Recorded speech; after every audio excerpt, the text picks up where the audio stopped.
అది మేడం, నాకు ఈ రోజుకి ఒక అమ్మాయి కావాలి.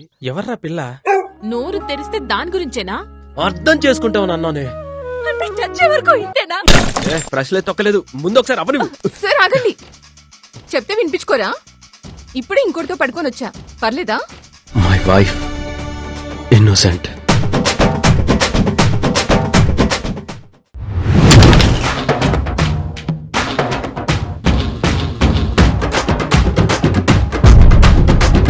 రొమాన్స్ చేసుకునే వాళ్ళలో మాత్రమే ఒకరి కోసం ఒకరికి టైం ఉంటుంది.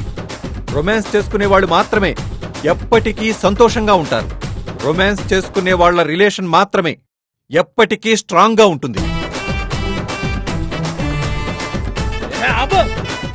నోరే వాగదా? అయ్యో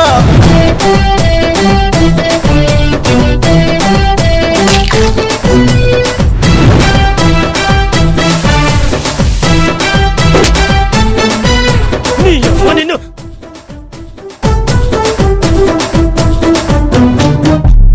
రే సత్య, నాకు తెలిసి మనిషి సుఖంగా బ్రతకడం అంటే ప్రశాంతంగా ఉండడమేరా. అది మాత్రం కోల్పోకు.